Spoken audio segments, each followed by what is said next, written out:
Hi guys, super and ஈஸியான veg pulao செய்யலாமா?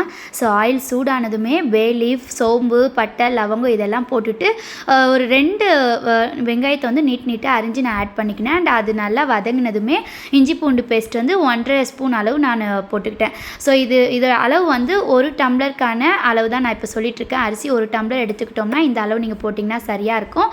And ஒரு 4 மீடியம் சைஸ் தக்காளி எடுத்து கட் பண்ணிக்கினேன். கொஞ்சம் புளிப்பாக இருந்தால் நல்லாயிருக்கும் அப்படின்றதுக்காக. அண்ட் அது மட்டும் இல்லாமல் நிறைய வெஜிடபிள்ஸ் நம்ம வீட்டில் என்னென்ன வெஜிடபிள்ஸ் இருக்கோ அது எல்லாமே வந்து நான் கட் பண்ணி எடுத்து வச்சுருக்கேன். அண்ட் எக்ஸ்ட்ரா ஒரு வெங்காயத்தை மட்டும் தனியாக ஒரு ஆயிலில் ஃப்ரை பண்ணி எடுத்து வச்சுருக்கேன். அது ஃபைனலாக ஆட் பண்ணுறதுக்காக. இதில் கொஞ்சமாக இருந்துட்டு உப்பு நமக்கு தேவையான அளவு போட்டுக்கிட்டு வெறும் மிளகாத்தூள், தனியாத்தூள், கரம் மசாலா இது எல்லாமே வந்து ஆட் பண்ணி வச்சுருக்கேன்.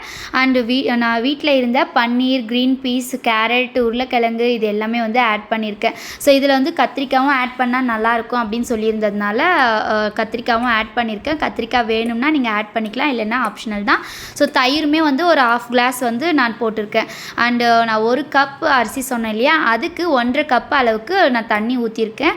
அப்போ தான் பாஸ்மதி ரைஸ்ன்றதுனால இது கரெக்டாக இருக்கும், அது வெந்து வரத்துக்காக அப்படின்னு சொல்லிட்டு. ஸோ இது வந்து கொதி வர சமயத்தில் கொஞ்சம் நேரம் வந்து மூடி வச்சுட்டேன். ஸோ இந்த வெஜிடபிள்ஸ் எல்லாம் கொஞ்சம் வெந்ததுக்கு அப்புறமா வந்து அரிசி ஊற வச்சுருந்த அரிசியை வந்து ஆட் பண்ணிவிட்டு ஒரு 15 நிமிஷத்துக்கு மூடி போட்டு அப்படியே விட்டுட்டோம்னா சூப்பரான வெஜ் புலாவ் ரெடி ஆகிடும். நான் வந்து தனியாக ஒரு ஆனியன் வந்து கட் பண்ணி அதை வந்து ஃப்ரை பண்ணி வச்சுருக்கேன்னு சொன்னேன் இல்லையா, அதை கடைசியாக வந்து அதுக்கு மேலேயே வந்து ஆட் பண்ணி வச்சுருந்தேன். ஸோ அதோடு சேர்த்து சாப்பிடும்போது அவ்வளோ டேஸ்ட்டாக இருந்தது.